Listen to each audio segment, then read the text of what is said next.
अस्सलाम वालेकुम रहमतुल्लाहि व बरकातुहू। तो स्टूडेंट अभी अब हम जो एनालिटिकल ज्योमेट्री के कोर्स पढ़ रहे हैं इसमें आज हम कुछ पॉइंट्स डिस्कस करेंगे जो कि बड़े जनरल और बड़े ख़ास पॉइंट होंगे। तो आपके पास जो है सबसे पहले तो मैं पॉइंट्स यहाँ पे नोट कर देता हूँ। सबसे पहले जो चीज़ आप पढ़ेंगे वो होगी रोटेशन ऑफ एक्सिस। ये जो है ना ये पहला टॉपिक है आपका रोटेशन ऑफ एक्सिस। दूसरे नंबर पे जो चीज़ आप पढ़ेंगे ना वो पढ़ेंगे आप यहाँ पे हम जनरल बात करेंगे। तो ये दो स्टूडेंट हम क्वेश्चन यहाँ पढ़ेंगे, एक तो पढ़ेंगे रोटेशन ऑफ एक्सिस और दूसरे नंबर पे एनालाइज द कॉनिक। यानी अच्छा याद रखना, मैं आपको जो मेन फार्मूले लिखवाऊंगा अगर आपको पता है तो आप कोई भी क्वेश्चन आराम से कर लेंगे। अच्छा स्टूडेंट यहाँ पे हमारे पास है जो हमें दी हुई जो चीज़ होगी ना वो ऐसे होगी कि आपको ऐसे एक सवाल दिया होगा, क्वेश्चन कोई भी दिया होगा, यानी आप रोटेशन के बारे में जब पढ़ेंगे ना तो एक ये मेन फार्मूला याद रखिएगा कि जो एक्स होता है ना ये इक्वल होता है एक्स, मैं इसको थोड़ा सा एडजस्ट कर लूँ, x equal to x prime cos of theta minus Y prime sine theta, और y is equal to x prime sine theta और plus Y prime cos theta. तो ये दो जिसको फार्मूले ये याद है ना, ये रोटेशन क्या होती है, रोटेशन ये होती है कि आपके पास ना यहाँ पे जो एक्सिस होते हैं ना आपके, जैसे ये आपका जो पैराबोला हाइपरबोला है एलिप्स, तीनों में से कोई एक चीज़ रोटेट कर जाए। रोटेट का मतलब जो पहले यूं बनी हुई होगी ना जैसे मसलन, तो वो रोटेट होके तो कहीं इधर कहीं बनी हुई होगी इस साइड पे ऐसे, यानी कि वो अपनी जगह से हिल चुकी होगी, यानी अगर ऐसे सीधी सी तो वो बेंड हो चुकी है। तो ये जो है ना ये बेसिकली इसका ये हमें फ़ायदा होता है। अब आपने ये समझना है कि मैं आपसे पूछूं कि आपको रोटेशन ऑफ एक्सिस के लिए कौन से फार्मूले की जरूरत पड़ती है, तो आप कहते हैं X equal to x prime cos theta minus Y prime sine theta, और इसको हम लिखते हैं Y is equal to x prime sine theta plus Y prime cos theta. अब ये जो फार्मूला है ना ये एक्स वाई निकालने के लिए है, ठीक है ना। अगर आप यहाँ से एक्स प्राइम निकालना चाहेंगे तो उसके लिए ये फार्मूला होगा, एक्स प्राइम होगा X cos of X, cos of X नहीं बल्कि थीटा चूंकि यहाँ पे एंगल आता है, minus Y sine of theta, और इस साइड पे आ जाएगा Y prime equal to minus X sine theta plus Y cos theta. तो अब आप देखें तो ये दो मेन, अगर आपको रोटेशन दी हुई होगी तो आपने ओरिजिनल एक्स एक्सिस पे आना है मेन, अगर वो पहले से घुमा हुआ दिया हुआ आपने पिछले पे आना है तो ये फार्मूला यूज कर लेना। सॉरी, ये एक्स प्राइम वाई प्राइम ये रोटेशन को कहते हैं, रोटेशन आने के बाद, यानी कि आप अगर ये चाहते हैं आपको कोई चीज़ सीधी दी हो और आपने रोटेट करनी हो तो इस मीन के ये वाली कीमतें दी होंगी आपने ये निकालने होंगे, और जब वो रोटेट हुए हुए होंगे mean X dash Y dash दिए होंगे, एंगल भी आपको दिया होगा, आपने एक्स और वाई निकालना होगा।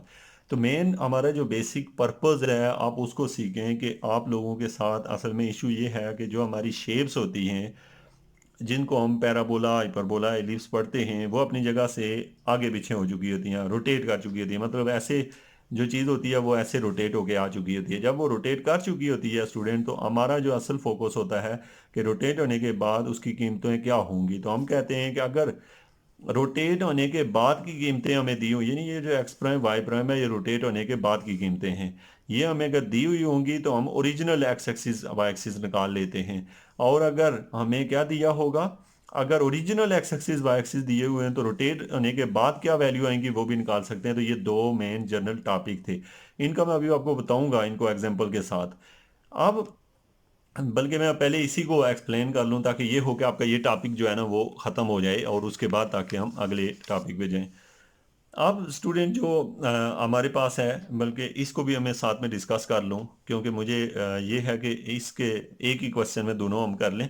तो ये है एनालाइज। अब ये एक तो दो फार्मूले आपने दिए, दूसरे नंबर पे आपसे कहा गया कि analyse the conic. Analyse the conic का मतलब होता है कि सवाल हमें दिया होता है, हमें कह दिया जाता है कि बताओ कि ये एक पैराबोला है हाइपरबोला है एलिप्स है, इसको पहचानना बड़ी खास बात होती है। तो सवाल देखें ऐसे आपको दिया होगा, यानी जैसे 16 X square plus 24 X Y plus 9 Y square minus 5 X plus 10, plus है यहाँ मुझे सवाल में -10, वाई दिया हुआ है +1 इक्वल टू 0। ये हमें एक क्वेश्चन दिया हुआ है। स्टूडेंट याद रखें क्वेश्चन इस तरह का कुछ भी हो सकता है, या इसकी जो जनरल इक्वेशन होती है ना बस आपको उसका पता हो, जनरल इक्वेशन जो है ना उसको आपने अंडरस्टैंड करना है, उसको समझना है। ये तो सवाल है ना, मैं जनरल इक्वेशन भी लिखवा देता हूँ आपको। जनरल इक्वेशन असल में यूँ होती है ए एक्स का square plus 2h(x(y) plus by का square plus 2g(x) plus 2fy plus c equal to 0। ये जो है ना, ये जनरल इक्वेशन है। अब इसमें जो बंदा ये समझ ले कि जनरल इक्वेशन में क्या होता है, जो चीज़ एक्स स्क्वायर के साथ होती है वो ए हुआ करता है, जो चीज़ एक्स वाई के साथ होती है वो 2h हुआ करता है, जो चीज़ वाई स्क्वायर के साथ होती है वो b हुआ करता है, जो चीज़ एक्स के साथ होती है वो 2g होता है, जो वाई के साथ होगा वो 2f होगा, और जो c जो कांस्टेंट होगा वो c। अब मुझे आप लोग क्या पहचान के बता सकते हैं यहाँ जनरल इक्वेशन ऑफ कोनिक क्या है? आपने कहा ये है। एग्जाम में आपको जो क्वेश्चन दिया होता है वो है ये दिया होता है। अब स्टूडेंट आपने क्या करना होता है, ये दोनों सवाल आपसे पूछे जाते हैं कि कोनिक को भी एनालाइज करो और उसकी रोटेशन का पता करो। अब स्टूडेंट आप बस इतना करते हो, सबसे पहले तो लिखते हो कि ए की कीमत क्या है। आपको पता है कि कीमत 16 है। आपको कैसे पता चली है कि कीमत 16 है? क्योंकि एक्स स्क्वायर के साथ वहाँ 16 है। अब यहाँ पे 24 है, तो इसका मतलब है 2h की कीमत कितनी है? 24। क्योंकि जो चीज़ एक्स वाई के साथ होती है वो एक्स, ये एच लिखा हुआ है मैंने, और वो 4 है, तो 2h इज इक्वल टू 24। अब यहाँ से इसका मतलब है एच की वैल्यू आ गई 12। एच की वैल्यू भी निकाल ली। अब स्टूडेंट हमने निकाली है बी की वैल्यू। बी की वैल्यू है जो वाई स्क्वायर के साथ है 9। फिर हमने निकाली है 2g। 2g कितना निकलेगा? जी की वैल्यू निकलेगी 2g इक्वल टू -5। आप समझदार हैं, आपको पता है जो एक्स के साथ होता है वो 2g वो इसके इक्वल होगा, तो -5। तो जी की कीमत निकली है -5/2। और क्या निकालना है आपने? वाई के साथ 10 है, तो इसका मतलब है कि आपने लिखना है 2f इक्वल टू 10। तो f की कीमत निकली है 5। अब रह क्या गया? सी की कीमत निकली है 1। अब आप कितने टैलेंटेड हैं कि ये वैल्यू आप आराम से निकाल सकते हैं। कोई भी क्वेश्चन दिया हो तो आपसे कहा जाए बताओ इसमें ए क्या है, एच क्या है, बी क्या है, जी एफ सी, ये चीज़ें पूछी जाएँ तो क्या आप निकाल सकते हैं? तो मुझे उम्मीद है कि हर स्टूडेंट आराम से निकाल सकता है। ऐसा क्वेश्चन दिया होता है, यहाँ से हम निकाल लेते हैं। बाद दफ़ा क्वेश्चन में ये सारी वैल्यू नहीं दी होती, कोई एक मिस होती है। जब मिस होती है तो उसकी जगह हम लिख देते हैं, जैसे सपोज यहाँ वाई स्क्वायर वाली टर्म अगर मिस होती तो हम लिख देते कि बी इक्वल टू 0 है, क्योंकि वाई स्क्वायर वाली कीमत है ही नहीं, तो उसकी जगह 0 लिख देते हैं। जब होती है तो तब निकाल लेते हैं। तो ये हमारा जो मेन टॉपिक था कि हमने ये देख लिया कि क्वेश्चन में से ये वैल्यू कैसे निकालते हैं। अब सवाल पैदा होता है कि ये जो वैल्यू जब निकाल लेते हैं तो ये कैसे पता करते हैं कि ये कोनिक सेक्शन में से क्या है, पैराबोला है, हाइपरबोला है या इलिप्स है, तो उसका हम कैसे पता लगाते हैं? तो स्टूडेंट ये हमारे पास फार्मूला होता है कि अगर आपने ये निकालना होता है, मैं यहाँ पे आपको दिखा देता हूँ। फार्मूला है H square minus A B. ये अगर इसका आंसर, ये चीज़ निकालो आपको एच भी पता होता है, ए बी भी पता होता है। अगर इसका आंसर ग्रेटर देन 0 आ जाए, H square minus A B, अगर इसका आंसर लेस देन 0 आ जाए, और तीसरा होता है H square minus A B, अगर इसका आंसर 0 आ जाए। आप देखें, आपने ये चीज़ हल करनी है, H square minus A B निकालना है। जब निकालोगे, अगर उसका पॉजिटिव आंसर आया, यानी बड़ा आंसर आया, यानी ग्रेटर देन 0 हुआ, तो उसको कहते हैं, यानी बड़ा बड़ा मीन पैराबोला, बड़ा मीन पैराबोला। देखें ना, सॉरी मैं गलत बोल रहा हूँ। पैराबोला के लफ्ज़ का मतलब होता है पैरेलल से। जैसे ना पैरेलल होती है कोई चीज़, तो आप पैरेलल जो है ना, पैरेलल का मतलब जैसे ये इसके बराबर है, पैरेलल यानी बराबर। तो इसका मतलब है अगर जवाब 0 हो जाए तो वो पैराबोला होता है। अगर जवाब 0 हो जाए तो वो क्या चीज़ होती है? पैराबोला। अब दूसरे नंबर पे अगर जवाब नेगेटिव आ जाए तो उसको कहते हैं स्टूडेंट, अगर वो लेस देन हो तो फिर इन दैट केस हम उसे इलिप्स कहते हैं। मैं इसको याद रखने के तरीके भी आपको बताऊंगा। इलिप्स है। और अगर ग्रेटर देन 0 आए तो हाइपर बोला कहते हैं उसे। अब स्टूडेंट आपको कैसे ये याद रहेगा कि एक H square minus A be greater than 0 हो तो क्या होगा? याद रखें, हाइप का मतलब होता है बड़ा, तो हाइपर बोला मीन हाई पर बोला, हाई मीन बड़ा। तो जैसे ये ग्रेटर देन 0 है, बड़ा है, तो जब बड़ा है तो उसको हाइपरबोला कहते हैं। जब पैरेलल टू 0, बराबर है 0 के, तो उसको हम पैराबोला कहते हैं, और जो लेस देन होता है उसको हम इलिप्स कहते हैं। अब स्टूडेंट हमारे पास एकदम से हमें कोई भी सवाल दिया हो, हम सबसे पहले उसमें से ये चीज़ें निकाल लेते हैं। निकालने के बाद एच की जगह उसकी कीमत, जैसे इस सवाल में एच की कीमत 12 दी हुई है, एच की जगह आपने 12 पुट करना है। ए की कीमत हमने यहाँ निकाली है 16 रखी है। बी की वैल्यू जो है ना वो आपको पता है 9 है। ये यहाँ पुट करें तो आपका जवाब जो भी आएगा यहाँ पे वो आपने देख लेना है, नेगेटिव आया है पॉजिटिव आया है, उसके हिसाब से आपने बता देना है कि ये क्या है। तो ये जो कोनिक है ये क्या है? ये पैराबोला आएगी। पैराबोला मीन के इसका जवाब 0 के इक्वल आ जाता है। आप इसे चेक करें, इसमें वैल्यू पुट करें, आंसर 0 आ जाएगा। इसका मतलब है ये 0 पैराबोला हो जाएगा। तो मुझे उम्मीद है कि स्टूडेंट, अगर आपसे सवाल कहा जाए कि आप लोगों को कोई क्वेश्चन दिया और कहा जाए एनालाइज द जा कोनिक यानी कोनिक सेक्शन। अच्छा याद रखिए, कोई भी इस तरह की क्वाड्रेटिक इक्वेशन होती है वो कोनिक सेक्शन से होती है। तो इस तरह का सवाल दे के कहा जाता है कि एनालाइज करो ये क्या है, पैराबोला, हाइपरबोला, एलिप्स। तो आप इन 3 स्टेप्स में उसको कर लेते हैं।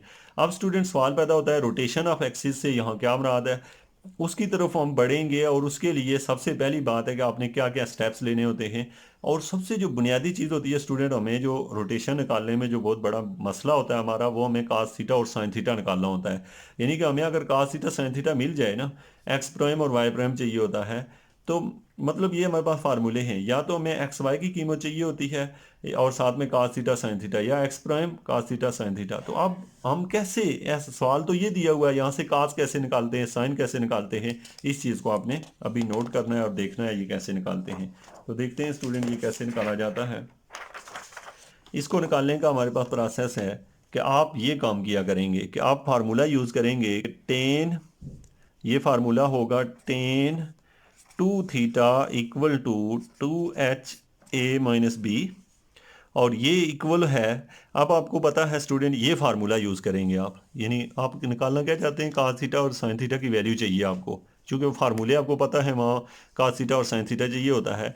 तो 2HA-B, तो अब H की कीमत A-B दोनों की कीमतें आपको पता है, सारी कीमतें पुट करें, ये 24/7 आएगा। यानी आपने ऊपर वैल्यू निकाल ली है इस सवाल की। अब स्टूडेंट जब ये 24/7 आया, तो याद रखें कि ये जो चीज़ होती है ना टेन टू थीटा, इसका फार्मूला होता है 2 tan theta divided by 1 minus ten square theta. अब इसमें कंफ्यूज नहीं होना, क्योंकि ये आप एक तरीका सीखेंगे तमाम सवालों पे लगेगा, तो इसलिए एक को सीखना ज़रूरी होता है। जनरल में आपको ये करवा रहा हूँ। तो इसमें 2 tan थीटा और 1 माइनस टेन स्क्वायर थीटा, इसका फार्मूला यूज़ किया, ये इक्वल है 24/7। अब स्टूडेंट आपको पता है कि इसको इधर उधर मल्टीप्लाई करेंगे तो ये आपका सवाल कैसे बन जाएगा। यहाँ से अगर हम इसे निकालें तो ये बनता है 2 tan theta equal to 24, two इधर मल्टीप्लाई होकर ये 14 हो जाएगा, 14 बन जाएगा, इधर आ जाएगा 24 माइनस 24 टेन स्क्वायर थीटा। आप मेरी बात समझ गए होंगे, ये जस्ट 7 को इधर मल्टीप्लाई कर दिया, इसको इधर। अब स्टूडेंट आपने इसे सीधा करके लिखना है। सीधा करके क्यों लिखना है, क्योंकि एक क्वाड्रेटिक फार्मूला बन जाएगा, सवाल हल हो जाएगा। यहाँ से ना 20, ये वाला मैं लेफ्ट साइड पे ले आता हूँ, ये बन जाएगा 24 टेन स्क्वायर थीटा। ये वाला जो है ये पहले से ही अपनी साइड पे प्लस 14 टेन थीटा, और ये वाला दूसरी साइड पे जाएगा -24 इक्वल टू 0। अब स्टूडेंट ये जो बना है, ये कीमतें जो बनी हैं, इसमें जो कॉमन टर्म है वो 2 है। आपको पता है 2 से कटता है, 2 से, यानी यहाँ भी 2 है, यहाँ भी 2 है, यहाँ तो यहाँ बच जाएगा 12 tan square theta plus 7 tan theta minus 12 equal to 0। ये बन गया, यानी 2 कॉमन ले लिया। अब पीछे जो वैल्यू बची है वो ये है। अब स्टूडेंट आप ये करेंगे कि यहाँ पे आपको पता है ए की वैल्यू कितनी है, 12 है, बी की वैल्यू 7 है, सी की वैल्यू -12 है। ये तीनों आपको वैल्यू पता है। अब आपको क्वाड्रेटिक फार्मूला आपने पढ़ा हुआ है, x equal to -b plus -b स्क्र -4ac डिवाइडेड बाई 2a।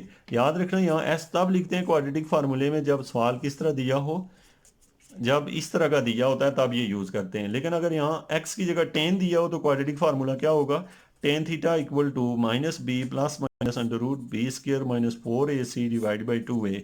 अब स्टूडेंट यहाँ तक पहुँच के आपने यहाँ वैल्यू पुट करनी है। जो ही पुट करेंगे तो आप देखेंगे कि आपके दो जवाब निकलेंगे। पुट करना आपको पता है, साइन काज ये वो। तो यहाँ से टेन थीटा का जो आंसर है ना वो निकलेगा आपके पास, एक 3/4 निकलेगा और दूसरा निकलेगा -4/3। होप्स हो कि ये आप क्वाड्रेटिक फार्मूला खोलना जानते होंगे, इनकी कीमतें आपको पता हैं। तो आपके टेन थीटा के दो जवाब आ जाएंगे। अब स्टूडेंट यहाँ पे जो है ना बेसिक ट्रिग्नोमेट्री शुरू हो जाती है, यानी साइन और काज निकालने के लिए।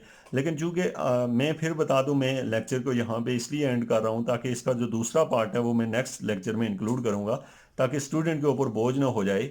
और आपके पास जो है यहाँ पे आपने देखा आज का जो टॉपिक था वो था रोटेशन ऑफ एक्सिस। लेकिन रोटेशन ऑफ एक्सिस के ये 4 फार्मूले हमने देखे, अभी हमने इन्हें पूरा निकाला नहीं है, बस आपने ये लिखे हुए होंगे। बस मैं सवाल पूछूंगे मुझे ये बताओ कि एक्स वाई कैसे निकालते हैं, तो आप कहेंगे जब आपको एक्स प्राइम कास थीटा और वाई प्राइम साइन थीटा ये कीमतें दी हों तो आप ये निकालेंगे। और अगर ये कीमतें दी हुई हुई तो आप ये निकालेंगे। अब सवाल है ये कैसे निकाली जाती हैं, यही हम सीख रहे थे, इसी से आगे हम कल शुरू करेंगे। ये हम दोबारा इसका भी करेंगे, लेकिन आपको एनालाइज करना हर एक शेप को आना चाहिए। वो मैं दोबारा आपको ना भी बताऊं तो आपको पता हो। कोई भी क्वेश्चन दिया हो कहूँ कि एनालाइज करें, तो आप फ़ौरन से उसे एनालाइज कर सकें और बता सकें कि क्या है, तो उसकी आपने एक्सरसाइज करनी है और देखना है कि कैसे ये की जाती है। तो ठीक है स्टूडेंट, अल्लाह हाफिज़।